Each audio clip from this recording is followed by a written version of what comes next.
for testing tanks. So you can see we got the big doors because they needed them big enough to get in here. It was they were only able to use wood and concrete at the time because everything for the war had to be, all the metal had to go for the war. But they did have a crane up here, and you can see the crane down at the end there, and that could pick up a tank or an engine and come down this slide and move things from place to place.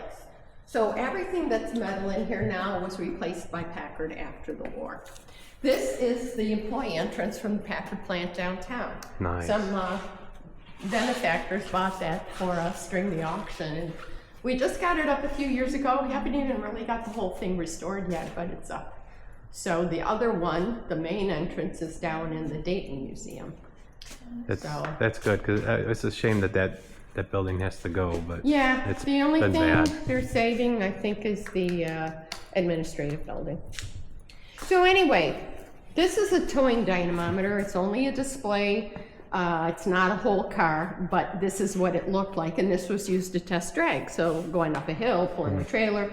So this was only a testing vehicle. It was just a small straight six, nothing fancy. It's just to show how they used to test things. So the first car we have here is a 1925.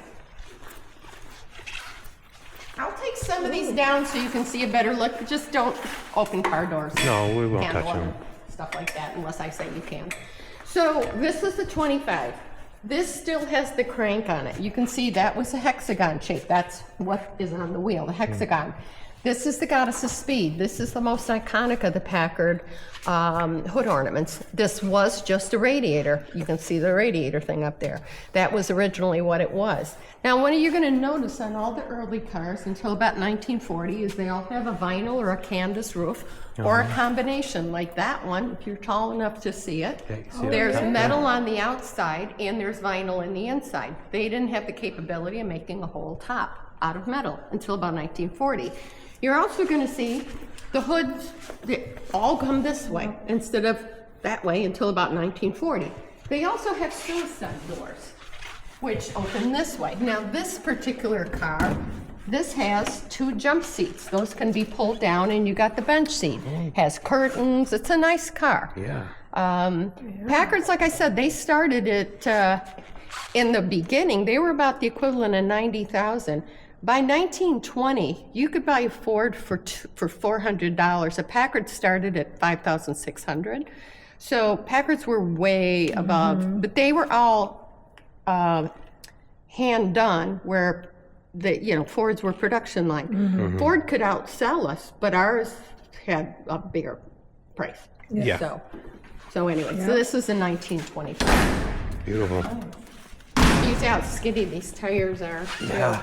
Now this is the one that you saw in there, similar. It's also a 37, but this is a V12, see where the tire which is. makes it more expensive.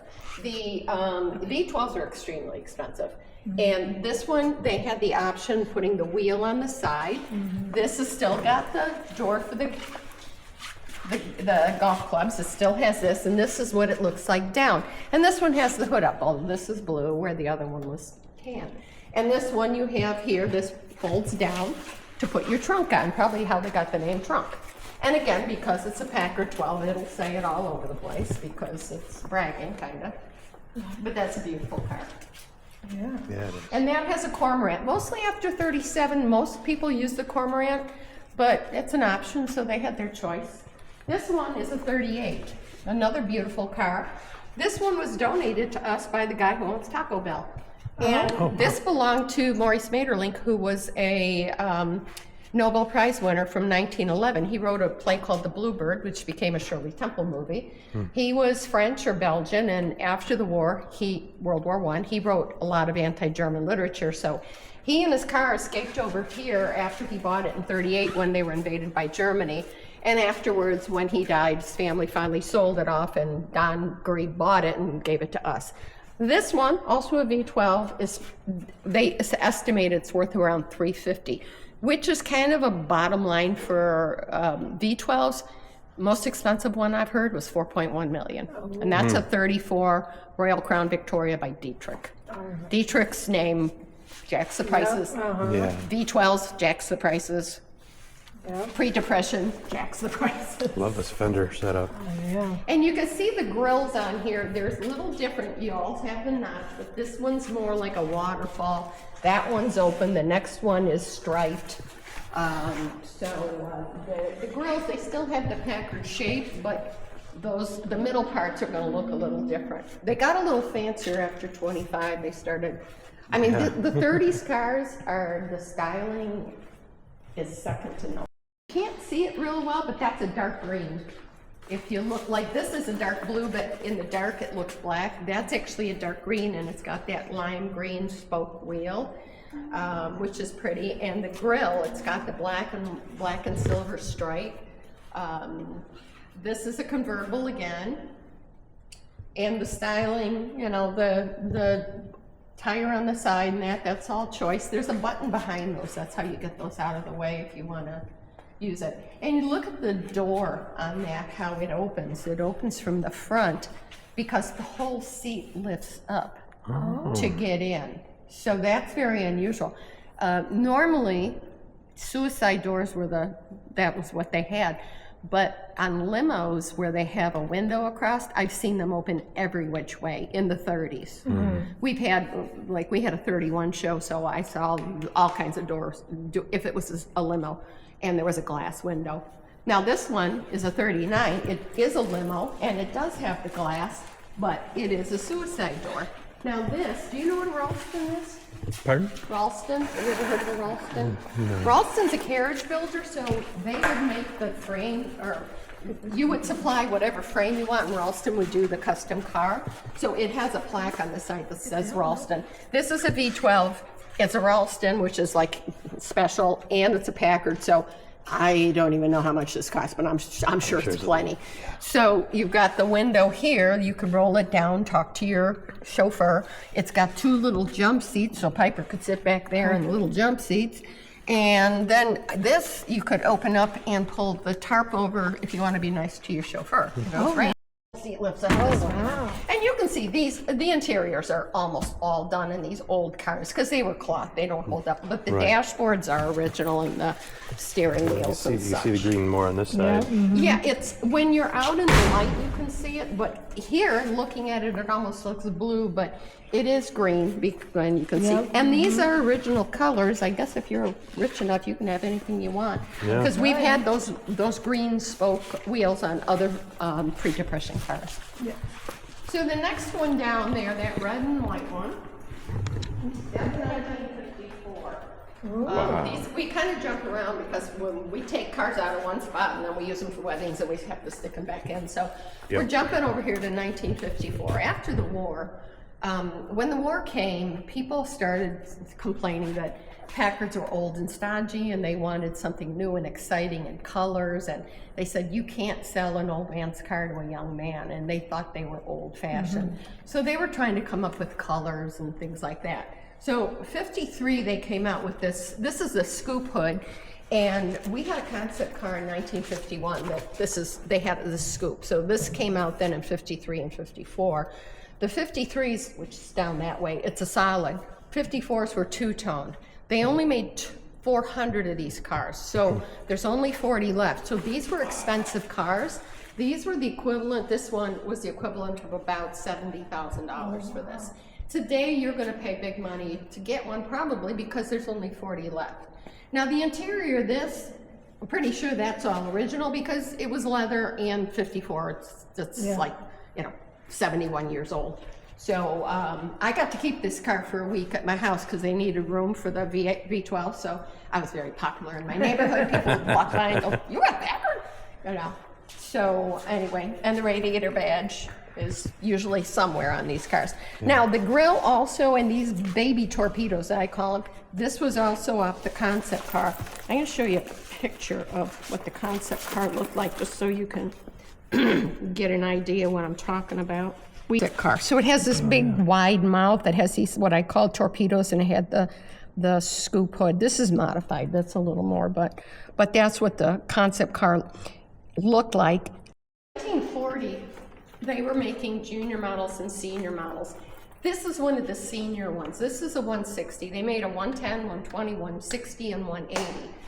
So this was the high end of it. This had the first air conditioning unit. It's in the trunk, and the vent is in the back. This had, I'll show you what this looks like. Just these are trickle charts, so just be careful with these. But back then, before plastic was made, they had Bakelite. So the grills and this is Bakelite, and they used to make jewelry out of that. Now you can see what happens when we have it refinished and just people getting in and out. Yeah, where's Up. Yeah, you can tell this wasn't restored. But the reason this was a more expensive car than the juniors usually had like straight 6 or straight 8. And the seniors had Super 8s or V12s. The styling, the seniors were handmade, where the juniors were production line. You used the finest upholstery and carpeting and Bakelite and things. This is a Clipper, which was the cheaper car. So this was a decent car, but it didn't have the bells and whistles on it. You know, it was a serviceable car, it was a nice car, but it wasn't fancy. It wasn't like you look at it and go, ooh, look at that. Yeah. Right. You know, so the junior cars, they were good sellers because people couldn't afford the seniors. But the problem is, the 160, we have a 120, 160. The 120 was sitting right next to this. It's now out in our hangar, but it looks just like this. So the secretary is next to the administrator, and her car is way cheaper, but it looks the same. The rich people didn't like that. So that came out in 42. So in 42, those were in production in 41, of course, and when the war hit, all production of cars stopped for all the car producers, and everything was gone, went for the war. The car over here, that's a 47. That was a station sedan or a limo sedan. So it's longer, it has 2 jump seats. That top is not original, that they put that on. But this has 2 jump seats in the back. This car, the critics didn't like it. They called it an upside down bathtub car, a pregnant elephant car. And they thought they were old and stodgy. Now that was about a $60,000 car. It was a senior model. It wasn't cheap, but they just thought it was like, boring, you know. So it got a bad rap, even though it was, like I said, expensive car. Joe Kennedy had one, I understand, but they started remaking the Clipper because they didn't have enough. Better look at this station sedan here, or actually it's a limo sedan. So it's not a pure limo because it doesn't have the window in there, but it does have a couple jump seats. Do you want to get in, let your dad take a picture? You can get in on this one. This car, Eminem's daughter got married here, and she decided to drive in this one. Oh, and nice. he decided to be in the 40. Say Packard. Can you say Packard? Packard. There you go. There you go. Now you're just as important as Eminem's daughter. Now, what is that thing? Is that like the foot thing? This thing right That's a footrest, and then this.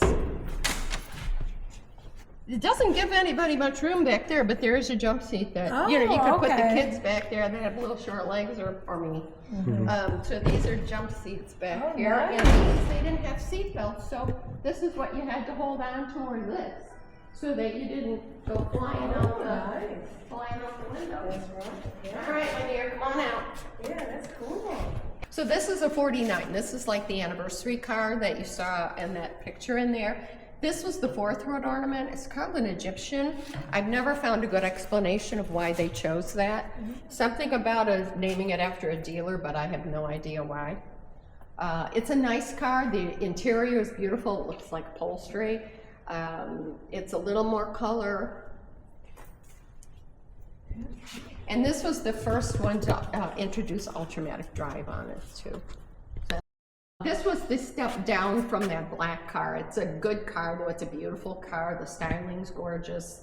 So these were the last ones until 57 or 47. So, and I've had people say, well, I have a 44. No, you don't, because they didn't make them then. So you're not going to have a 43, 44, 45, or 46. You might have parts from old, they kept parts and they could repair them, but they weren't making anything but military things. This was called the Arsenal of Democracy. I like that. I don't know. This one is a deluxe Clipper. It's a cheaper, it was a decent car, but it wasn't a real expensive car. Now this one was the 54 or the 53 version of the Caribbean.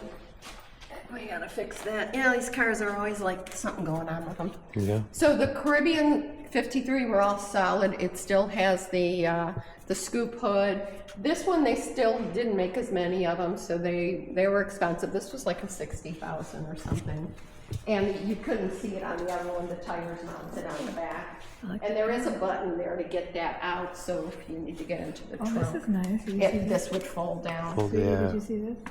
This one there? Yeah. That's Yeah, they always have. Now, I think the car was originally a different color and it was painted. A lot of these are all donated cars, so we never know.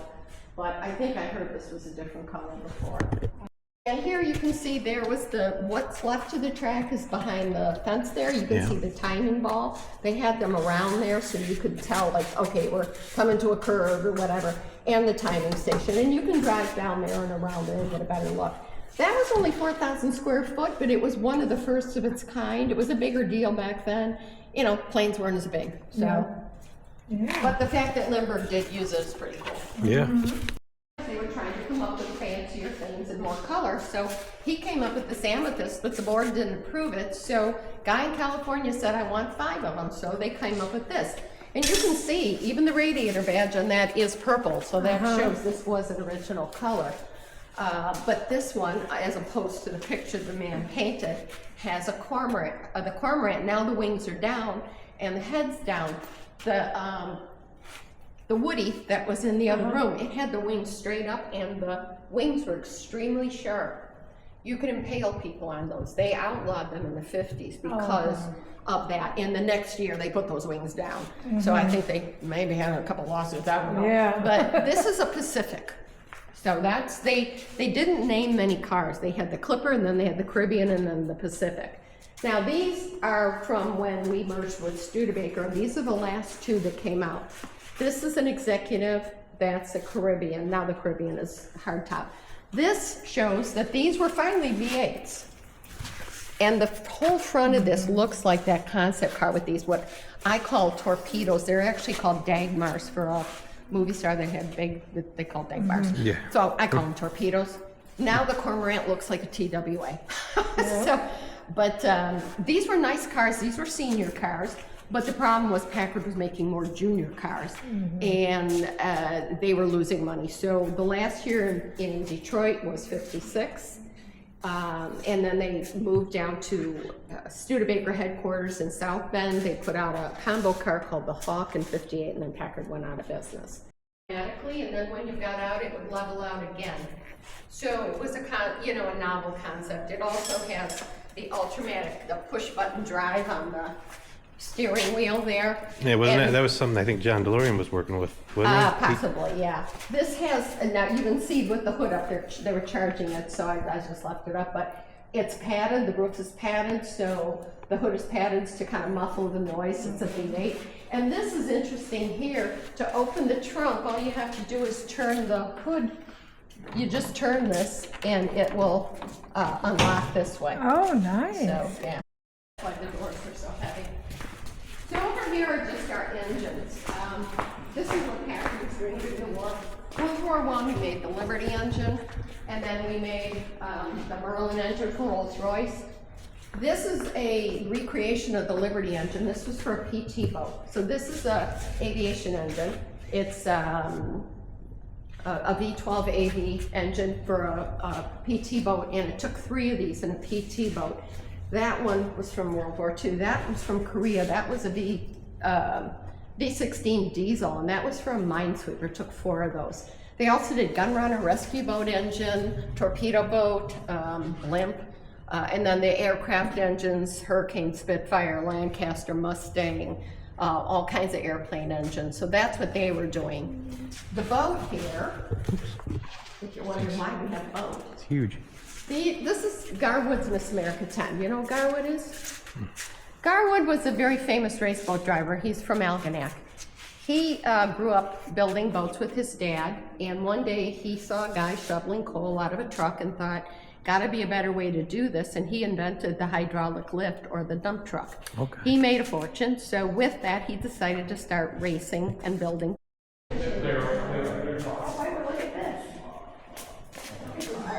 Yeah, Raider's pretty cool. Look at this robot. what their toolboxes look like.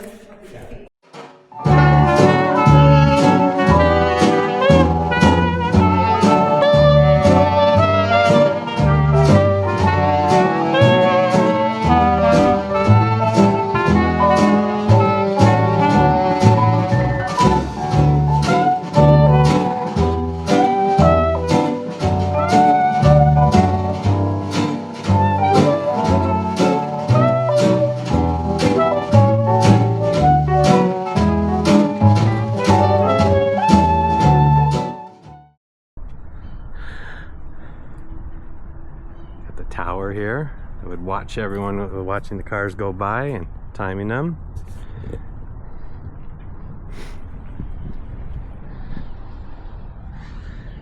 You can't see a whole lot in there right now. Looks like they're still restoring it by the looks of it. And this is all that's left of the original test track. Just a short bit here. And who says you can't bring a minivan onto a test track, right? All right. So we had a pretty good time here. The tour was great. It's by donation only, so if you come, please donate. We'll put some information below about the Packard Proving Grounds. You can also get married here, and they have other events. Last thing I kind of want to do before we go is I want to get a little bit more of the water tower, and I wanted to get more of the Lindbergh barn. That's where he worked on his airplanes, but originally it would have been over here, which is all new housing. But I want to get down there. Yeah, you can see there's a car parked in the middle of the road. They're going to be doing some wedding photos there with that car there. So it is not a Packard, but when you got a classic car, you're going to want to take pictures of it, right? So, yeah. All right, we're gonna get some lunch, do some other stuff. We were supposed to originally take Piper up to the zoo. I ended up in the hospital again, as most of you already know. So instead of being up north, we stayed down here. And since the Packard plant, or Packard Proving Grounds, is only, what, 12 miles from home, thought we'd come here because I've always wanted to come here and never been here. So, yeah, if you're in the Utica area, go and check it out, especially if you're a car buff or a historian. I mean, the buildings themselves are pretty cool. Oh, I'm passing my own car and I'm the only car here. All right, till next time, happy trails.